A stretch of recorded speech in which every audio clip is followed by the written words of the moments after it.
வணக்கம். இது உங்கள் ஊடகம், தமிழர்களுக்கான ஊடகம் ஜீவா டுடே. இப்ப கவனிச்சு பார்த்தீங்கன்னா, தாவேகாவினர், விஜய் கட்சியினர் சொல்றது எங்களுக்கு அனுமதி வழங்க மாட்டேங்கிறாங்க. தமிழ்நாடு அரசும், காவல்துறையும் எங்களுக்கு எதிராகவே இருக்கிறது. நாங்கள் போராட்டம் நடத்தினா, பேரணி நடத்தினா, அத இவங்க தடுக்கிறாங்க. எங்கள வளர விடாம பண்றாங்க அப்படிங்கிற ஒரு ஒரு குற்றச்சாட்ட, விமர்சனத்த எப்ப பார்த்தாலும் அவங்க சொல்லுவாங்க. ஆனா, அதே சமயம் கட்டுக்கடங்காத கூட்டம் அது இதுன்னு 41 பேர் செத்து போனதும் நடந்தது. இருந்தாலும் அப்ப என்ன சொன்னாங்க? போலீஸ் எங்கள தடுத்திருக்க வேணாமா? உடனே 144 போட்டிருக்க வேணாமா? அன்னைக்கே போலீஸ் தடுத்து எங்கள காப்பாத்திருக்க வேணாமா? அப்படின்னு. அதாவது இவங்க பண்ணக்கூடிய எல்லா சேஷ்டைகளுக்கும், எல்லா அறிவிலித்தனங்களுக்கும் தமிழ்நாடு போலீஸ் தான் பொறுப்பு. இதுதான் விஜய் தரப்பு தொடர்ந்து சொல்லிக்கிட்டு இருக்காங்க. இப்படிதான். அதே சமயம் ஐயோ இவங்க ஒரு மாதிரியான ஆளாச்சே, ஐயோ இவர் பயங்கரமான ஆளாச்சே அப்படின்னு இந்த சந்தான படம் ஜோக்கு மாதிரி இவங்களுக்கு எப்படி கொடுக்கறதுன்னு போலீஸ் 1008 கண்டிஷன் லிமிடேஷன் இதெல்லாம் பார்த்து யோசிச்சா பாத்தீங்களா எங்களை முடக்குறீங்களான்னு இருக்காங்க. சரி, தமிழ்நாடு காவல்துறை உங்களை முடக்குது, பாண்டிச்சேரியிலையுமே உங்களுக்கு அந்த அந்த விஷயம் தான் நடந்திருக்கு. நீங்கன்னு சொன்னோன்னே எல்லாரும் கொஞ்சம் பதட்டமா தானே பாக்குறாங்க. சார் இவங்க நார்மல் பீப்புள் சார் வேற மாதிரி அப்படின்னு ஒரு பதட்டமா தானே பாக்குறாங்க. மீண்டும் மீண்டும் நீங்கள் யார் என்பதை நிரூபிக்கும் விதமாகவே செயல்பாடுகள் இருக்கு. வேற ஒண்ணும் இல்லை. தருமபுரி மாவட்டம் பாலக்கோட்டில் ஏதோ டாஸ்மார்க் எதிர்த்து போராட்டம், கவனிச்சு பாருங்க. டாஸ்மார்க் எதிர்த்து ஒரு மிகப்பெரிய ஒரு போராட்டத்தை அகற்ற கோரி போராட்டம். அந்த போராட்டத்தில் அந்த தாவேகாவை சேர்ந்த ஒரு நண்பி என்ன பண்ணியிருக்காருன்னா, போலீஸ்காரங்களை எதிர்த்து நிற்பது வேற, போலீஸ்காரங்களை எதிர்த்து நின்று அடி வாங்கி உள்ள போறது வேற, போலீஸ்காரர்களால் குண்டு கட்டா தூக்கிட்டு போறது வேற, போலீஸ்கார கையை பிடிச்சு கடிச்சு வச்சிருக்காங்க. உலக வரலாற்றிலேயே ஒரு காவல்துறையை எதிர்த்து போராடி இருக்கிறாங்க, அரச பயங்கரவாதத்தை எதிர்த்து போராடி இருக்கிறாங்க, ஒரு அமைப்பை, ஒரு நிறுவனத்தை, ஒரு தொழிற்சாலையை, ஒரு பெருநிறுவனம் இப்படின்னு பல்வேறு விதமான எதிர்ப்பு போராட்டங்களை கட்சியினர், அமைப்பினர், தனி மனிதர்கள், என்ஜிஓக்கள் இப்படின்னு எல்லா தரப்பினரும் பண்ணியிருக்கிறாங்க. சமூக அமைப்புகள் எல்லாருமே. ஆனா போலீஸ்காரருடைய கையை கடித்து வைப்பதற்கு பார்த்தீங்கன்னா இந்த மாதிரியான போராட்ட வடிவத்தை உலகத்துல எங்கேயுமே யாருமே பார்த்ததில்லை.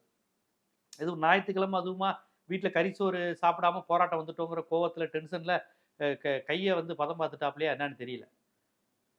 நீங்க போராடுறீங்க, அவர் தடுத்தா கையை பிடிச்சு கடிச்சு வைக்கிறாருன்னா அந்த அந்த இளைஞனுடைய மனநிலையை பாருங்க. இதைத்தான் எல்லாரும் சொல்றாங்க, அரசியல் படுத்தப்படாத கூட்டம். ஒரு பொலிட்டிக்கலி பேட்டர்ன் ஒன்று உண்டு.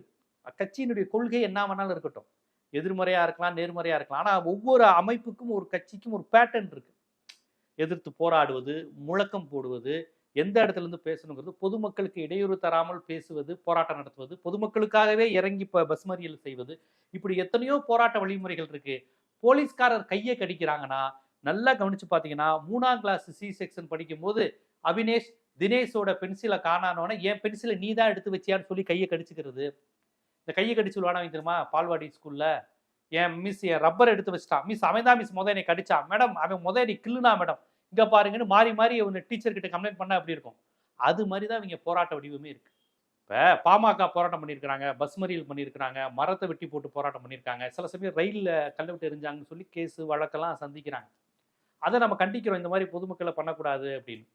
திமுக எதிர்ப்பு போராட்டம் பண்ணியிருக்காங்க, அதிமுக பண்ணியிருக்காங்க, இடதுசாரிகள் பெரிய லெவலில் கலந்து கொண்டு தொழிற்சங்க போராட்டங்கள், நாடு தழுவிய வேலை நிறுத்த போராட்டங்கள்லாம் பண்ணியிருக்கிறாங்க. அவர்களையும் காவல்துறை எதிராக தான் பார்க்கும். அதுவும் சொல்லப்போனா இவங்களை சின்ன பசங்களா பார்க்கும். இடதுசாரிகள், திராவிட இயக்கங்கள், மாநில சுயாட்சி, டெல்லியினுடைய அதிகார வரம்பை எதிர்த்து நடைபெறுகின்ற போராட்டங்கள், அதிலும் வருகின்ற முழக்கங்களை எதிர்த்து காவல்துறை அதிகார வர்க்கம்லாம் இவங்களை ரொம்ப ஆபத்தானவங்களா பார்க்கும். என்ன இப்படிலாம் பேசுறாங்க, என்ன இப்படி அதிகார வர்க்கமே பூர்ஷ்வாவே அப்படிலாம் பேசும்போது போலீஸ் அவங்களை சகோதரர்களா பார்க்காது. ஆனா அந்த அமைப்புகள் நடத்தின போராட்டங்களில் கூட போலீஸ்காரர் கையை பிடிச்சு ஒரு கம்யூனிஸ்ட் கட்சிக்காரர் கடிச்சிட்டாரு, ஒரு திமுக காரர், ஒரு பாமக காரர், ஒரு அதிமுக காரர் கடித்து வைத்து விட்டார் என்ற ஒரு ஒரு செய்தி எங்கேயுமே வந்தது. இதை ஏன் சொல்றேன்னா இவங்களுடைய மெச்சூரிட்டி லெவல் என்னவா இருக்குங்கிறேன். இவங்களுடைய தலைவருக்கா இருக்கட்டும், விஜய் தான் தலைவர், அப்புறம் பொதுச் செயலாளர் புசி ஆனந்த், அப்புறம் ஆதவ் அர்ஜுனா, இந்த கட்சியில யாராவது ஒருத்தருக்காது ஒரு போராட்டம்னா என்ன, பேரணினா என்ன, உரிமை முழக்கம்னா என்ன, கோரிக்கை முன்வைப்பதுனா என்ன, தலைமைச் செயலக முற்றுகைனா என்ன, இது ஆளுநர் மாளிகை இதெல்லாம் என்ன மாதிரியான போராட்ட வடிவம்?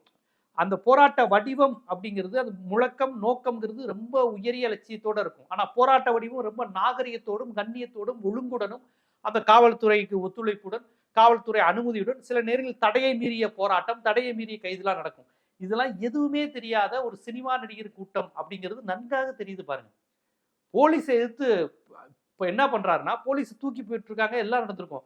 கையை கடிச்சு வைக்கிறாருங்க. கையை கடிச்சு வைக்கிறது ஸ்கூல் பசங்களுடைய கேரக்டர். கையை கடிச்சு வைக்கிறதுங்கிறது ஸ்கூல் பசங்க, 6ஆம் கிளாஸ் 7ஆம் கிளாஸ் பசங்க. ஈவன் 10th 11th பையன் கூட கையை கடிச்சு வைக்க மாட்டான்.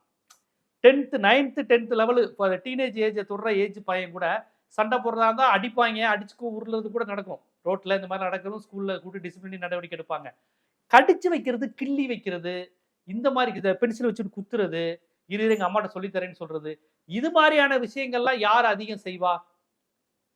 ஸ்கூல் பசங்க 7 வயசு 8 வயசு 10 வயசு 11 வயசு. அப்ப அதை கடிச்ச தம்பிக்கு ஒரு 24 வயசு 25 வயசு வச்சுக்கிட்டாலும் மனதளவில் அவன் குழந்தையா தான் இருக்கான். அந்த தம்பி வளரவே இல்லை. 10 வயசுக்கு அப்புறம் கூட அவன் வளரல, மூளை வளரல, மனசு வளரல. இவர்கள் தான் விஜய் கட்சியினுடைய தூண்கள். அப்ப விஜய் கட்சி எப்பேற்பட்ட கட்சியா இருக்குன்னு பாருங்க. இந்த கடிச்சு வச்ச தம்பி நாளைக்கு என்ன ஆவார்னா சட்டமன்ற உறுப்பினர் வேட்பாளரா நிற்பாரு. அந்த அந்த மாவட்டத்தினுடைய தருமபுரி மாவட்டத்தினுடைய மாவட்ட செயலாளர் ஆகலாம். ஏன்னா கட்சிக்கு ஆட்கள் வேற எங்க போவாங்க?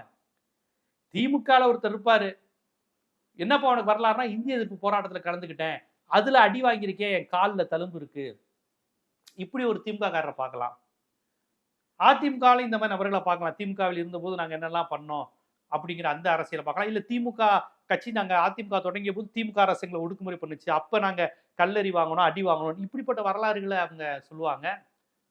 கம்யூனிஸ்டுகள் ஐயா நல்லகண்ணு ஐயா கம்யூனிஸ்ட் சுதந்திர போராட்டத்துல அவருடைய ஒவ்வொரு மீசையும் புடுங்கி எடுத்தாங்க, சுருட்டை வச்சு அப்படியே கொடுமைப்படுத்தினாங்கன்னாங்க. இப்படிப்பட்ட வரலாறுகள் தியாகங்கள் அவங்க சொல்லுவாங்க. இப்ப இந்த தம்பி 20 வருஷம் கழிச்சு, நான் யாரு தெரியுமா, எங்க தலைவர் விஜய்காண்டி போலீஸ்காரன் கையை கடிச்சு வச்சேனே, இடுப்பை கிள்ளிட்டேனே, கிள்ளி வச்சுட்டு பிராண்டி வச்சுட்டு ஓடி வந்துட்டேனே, இதுதான் அவங்க வரலாறு. அப்ப தமிழ்நாட்டின் அரசியல் வரலாறு இனிமேல் இவ்வளவு கேவலமாகவும் இவ்வளவு கீழ்த்தரமாகவும் இருக்க போதா அப்படின்னு நினைக்கும் போதுதான் நம்ம வேதனைக்குரியது. இதைத்தான் அவங்க நடிகை வினோதினி போன்றவர்கள் கூட பதட்டத்துடன் ரொம்ப வருத்தத்துடன் சொன்னாங்க. என்னடா இவ்வளவு மோசமா இருக்கு நம்ம தமிழ் சமூகம் அப்படிங்கிறத அவங்க பதிவு செஞ்சாங்க. கரூர் சம்பவத்துக்கு பிறகு அந்த மக்கள் பேசுறது, விஜய்க்காக குழந்தைய பலி கொடுக்கலாம், சாக ரெடி, இப்படிலாம் பேசுனதை பார்த்தோன்னா சினிமா நடிகருக்காக இவ்வளவு மோசமா கீழே இறங்கி போயிட்டாங்களேங்கிற அளவுக்கு ஒரு பதட்டம் நடிகை வினோதினி, அவங்க பெரிய அரசியல்வாதி கிடையாது, அவங்க சமூக கருத்து சொல்றவங்க, அவங்களே பதறிட்டாங்க. இன்னும் நம்ம மக்கள் இவ்வளவு கேவலமா இருக்காங்களா அப்படின்னு. அது மாதிரி இப்ப பாருங்க கடிச்சு வைக்கிறாங்க. இதெல்லாம் எந்த கட்சிக்கா நடந்திருக்குமா? இப்ப அந்த கட்சியில நாஞ்சில் சம்பத் போயிருக்காரு. அவர் கொடுக்கின்ற பேட்டிகள் எல்லாம் பாருங்க.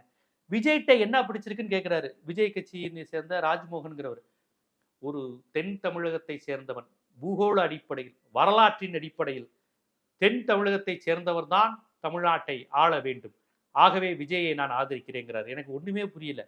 ஏன் கலைஞரை ஆதரிக்கிறீங்க? அவர் தமிழ் சமூகத்துக்கு செஞ்சார்.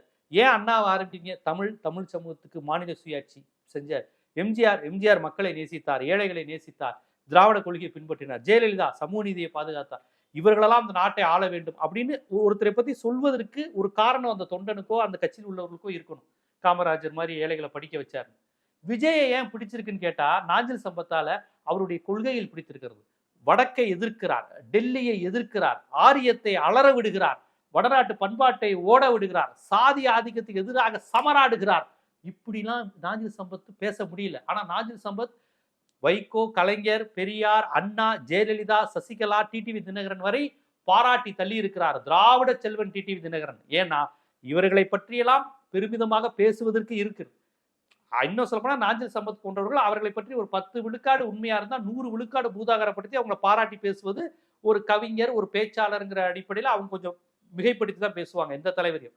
அப்படி மிகைப்படுத்தி பேசுகின்ற நாஞ்சில் சம்பத் அவர்களே விஜயை பத்தி அடிப்படையா கூட பேச முடியல.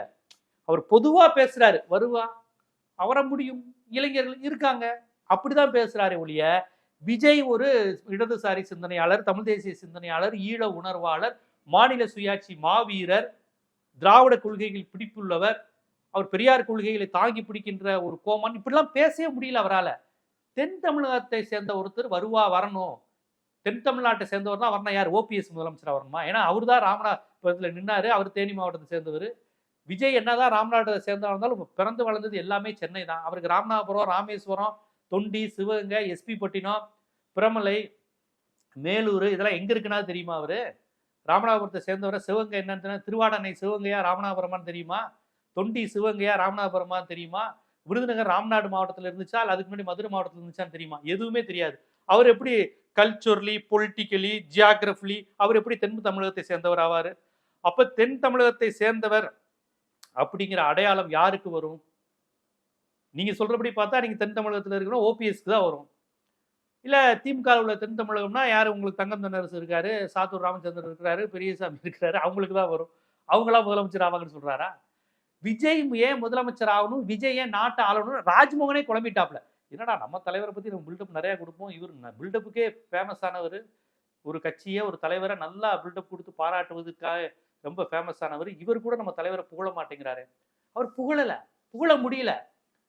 விஜய் பாஜகவை எதிர்க்கலையே, எதிர்ப்பார், இனிமே எதிர்ப்பார். இல்ல இதுவரையும் எதிர்க்கலையே, எதிர்க்க மாட்டார். அவர் சொல்றாரு, அவருடைய பேட்டிகள் எல்லாத்தையும் சொல்றாரு. ஆமா, திருப்பூர் மண்டலத்துல கருத்து சொல்ல மாட்டார், அப்படிதான் சொல்றாரு. திருப்பூர் மண்டலத்துல அவர் கருத்து சொல்ல மாட்டார், பிஜேபியை எதிர்ப்பார், இனிமே எதிர்ப்பாருன்னு நினைக்கிறேன், இப்படிதான் சொல்றாரு. பிஜேபி அவர் எதிர்க்கிறாருங்கிற நாஞ்சில் சம்பத்துக்கு உண்மை தெரியும்.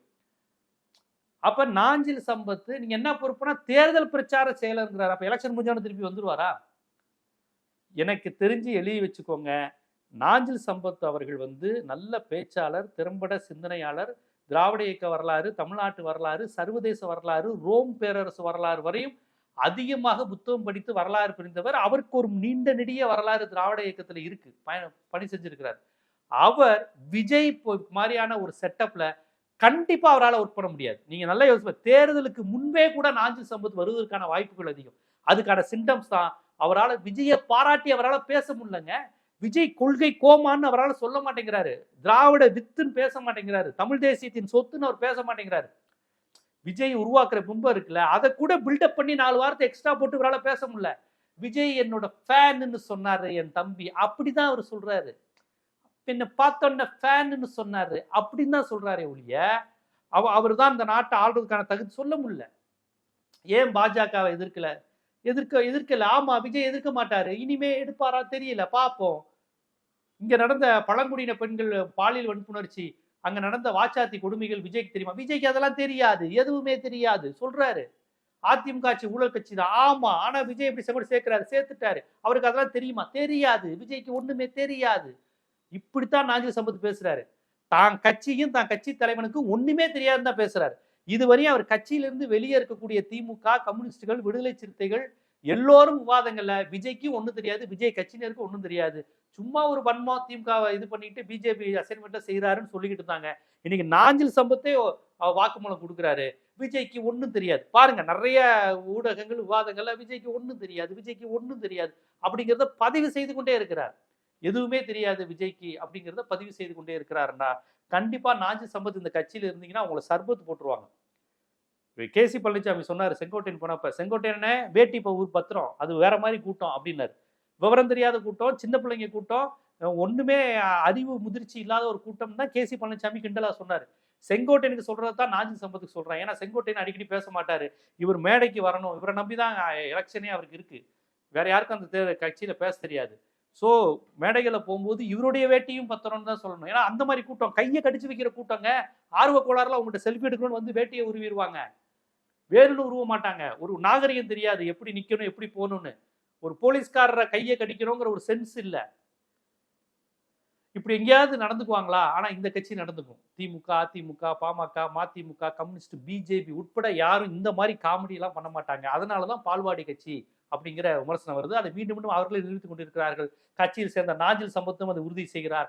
விஜய்க்கு ஒண்ணுமே தெரியாது, விஜய்க்கு ஒண்ணுமே தெரியாது, விஜய் சும்மா தென் மாவட்டத்திலிருந்து ஒருத்தர் வரணுமேங்கிறதுக்காண்டி ஆதரிக்கிறேன் அவரே ஒப்புக்கொண்டார் என்றால், விஜய்க்கு ஒன்றுமே தெரியாது என்பதே அவர் கட்சியில் சேர்ந்த நாஞ்சில் சம்பத்து 1 மணி நேரத்துல கண்டுபிடிச்சிருக்காருன்னா, அவர் இன்னும் 1 மாதம் 2 மாதத்துல கட்சியை விட்டே வந்துருவாரு. இல்லைன்னா அவங்க அங்க சர்பத் ஆக்கிடுவாங்கிற விஷயம் அவருக்கு நன்காக தெரியும். இது போன்ற அரசியல், சமூகம், சினிமா, பொருளாதாரம் போன்ற பல்வேறு விழிப்புணர்வு காணொளிகள் உங்களை சேர்வதற்கு ஜீவா டுடே சேனலை சப்ஸ்கிரைப் பண்ணுங்க, ஆதரவு தாங்க. நன்றி.